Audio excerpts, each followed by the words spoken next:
हाँ जी दोस्तों, आप सभी को नमस्कार।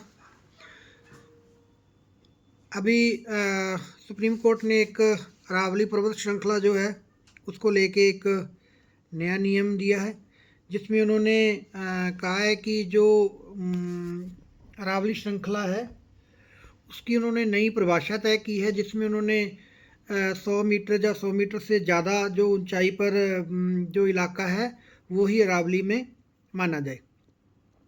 अब उससे क्या होगा कि जो नई परिभाषा है जो अरावली को डिफाइन करने की, उसके अनुसार क्या होगा, इसका जो सबसे बड़ा जो ड्रॉबैक होगा वो क्या होगा कि इस निर्णय से जो अरावली का जो 90% हिस्सा है वो अरावली श्रृंखला से बाहर हो जाएगा। ठीक है।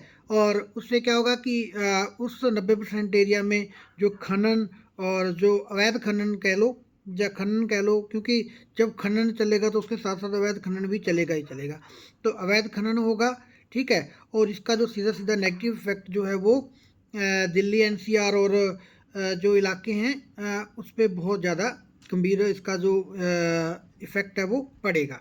देखो इसमें क्या है, अपने थोड़ा सा इसमें थोड़ा जानकारी ले लेते हैं। इसमें क्या है कि जो फॉरेस्ट सर्वे ऑफ इंडिया है, एफएसआई है, उन्होंने एक सर्वे किया था जिस इसमें लगभग 15 ज़िले आते हैं और 15 ज़िलों में जो अरावली फैली हुई है, जिन 15 ज़िलों में अरावली फैली हुई है उसमें लगभग जो 12,081 अरावली पहाड़ियाँ हैं जो 20 मीटर या 20 मीटर से ऊपर हैं।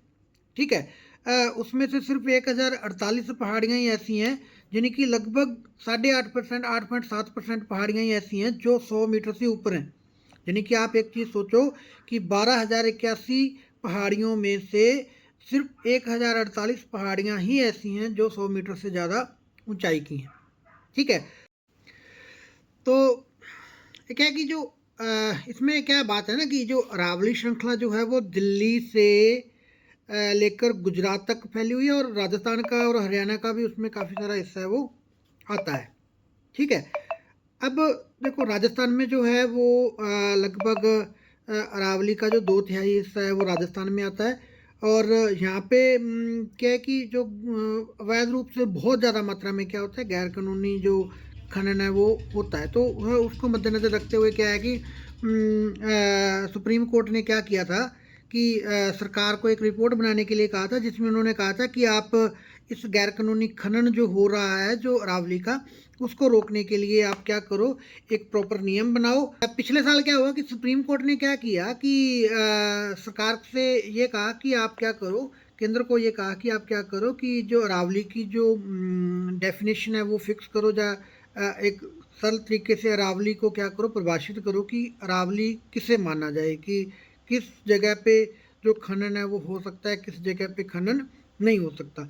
तो एफएसआई जो है, एफएसआई पहले क्या थी कि 2010 के मानकों के अनुसार चलती थी, जिसमें क्या था कि जो 3 डिग्री वाली ढलान वाली जितनी भी अरावली है उसको अरावली में माना जाता था। फिर 2024 में टेक्निकल टीम ने क्या किया, एक टेक्निकल कमेटी बनाई गई। उस कमेटी ने क्या किया, इस 3 डिग्री वाली ढलान को हटा के 4.5 डिग्री लगभग 4.5 डिग्री के लगभग कर दिया।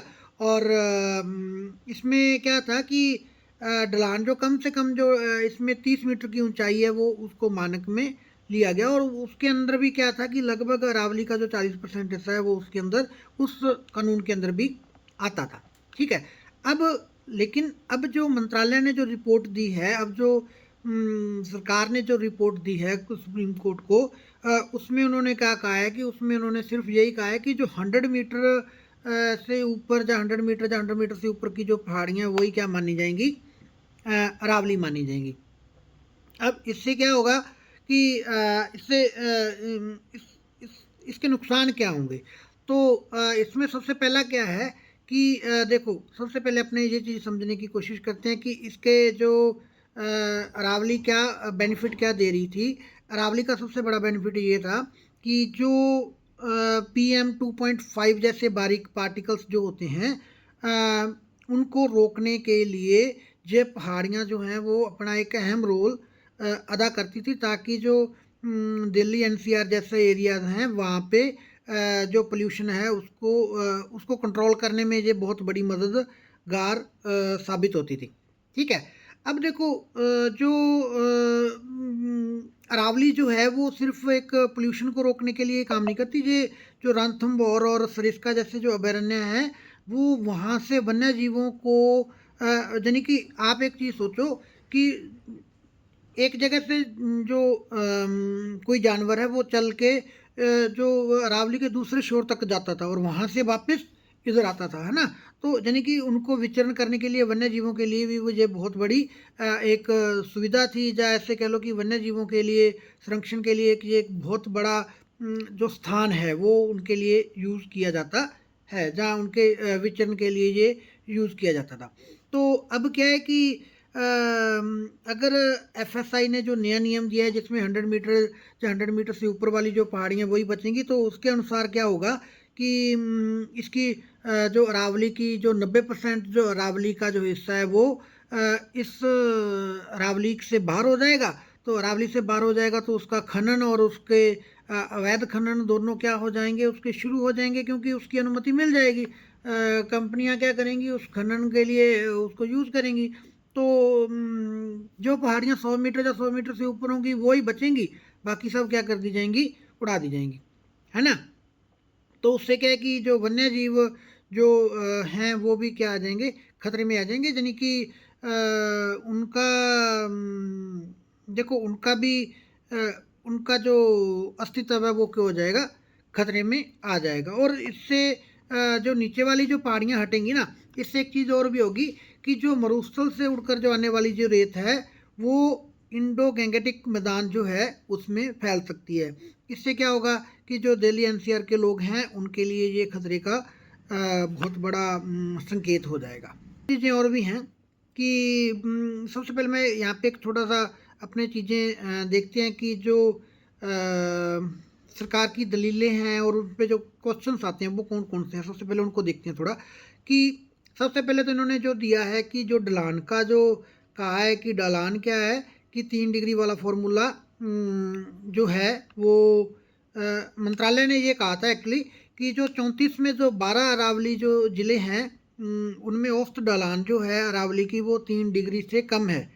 इसलिए एफएसआई का जो 3 डिग्री वाला फॉर्मूला है वो अपने काम में लागू नहीं हो सकता। बट रियलिटी ये है कि इन ज़िलों का जो बहुत ज़्यादा हिस्सा है वो क्या है, मैदानी भाग है, इसलिए इसकी ढलान है वो कम दिखना स्वाभाविक है। दूसरा जगह है कि ऊंचाई का भ्रम यहाँ पे होता है। तो गवर्नमेंट ने यहाँ पे कहा है कि जो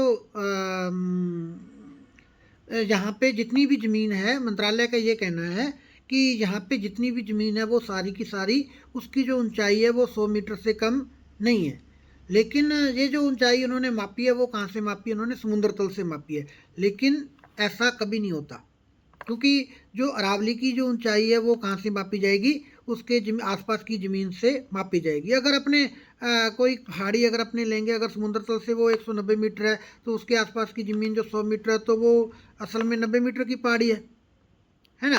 तो ये नई परिभाषा में फिर ये अरावली में मानी नहीं जाएगी। और इसमें एक चीज़ और भी है कि कुछ क्षेत्रों को क्या किया है इन्होंने, जो इस सूची से ही बाहर कर दिया है। ठीक है।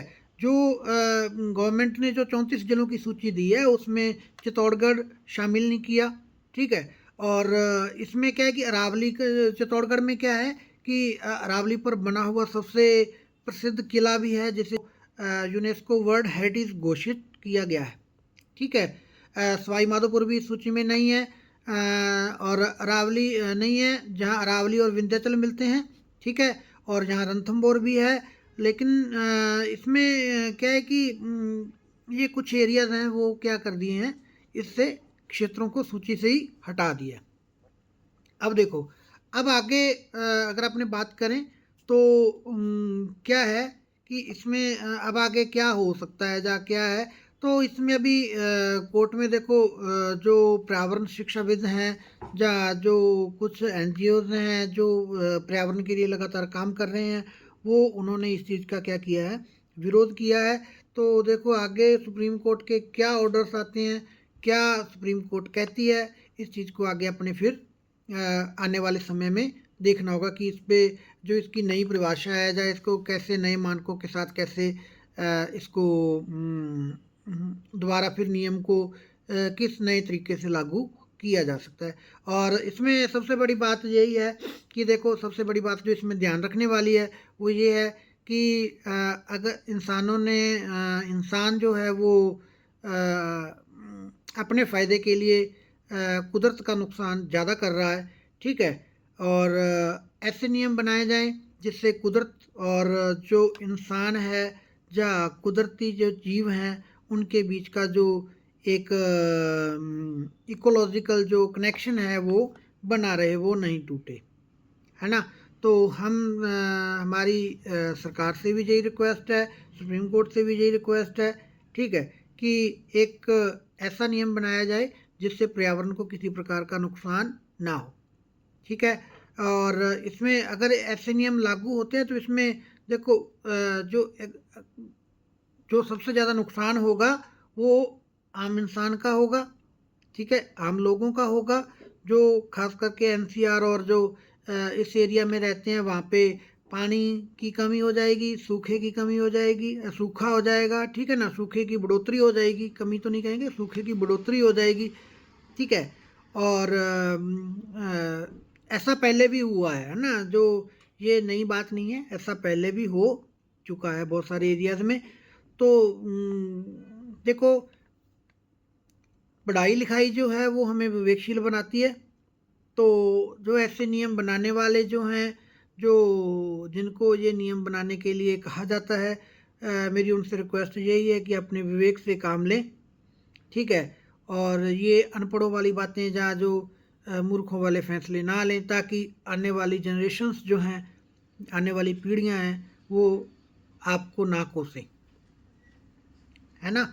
और आपको अगर अपना ये वीडियो अच्छा लगा तो इसको शेयर ज़रूर कीजिएगा, ठीक है। ऐसे ही और मुद्दों पे अपने आपके साथ फिर मुलाकात करेंगे, मुलाकात होती रहेगी। आप हमारे चैनल को सब्सक्राइब करिए, शेयर कीजिए, लाइक कीजिए। थैंक यू, धन्यवाद।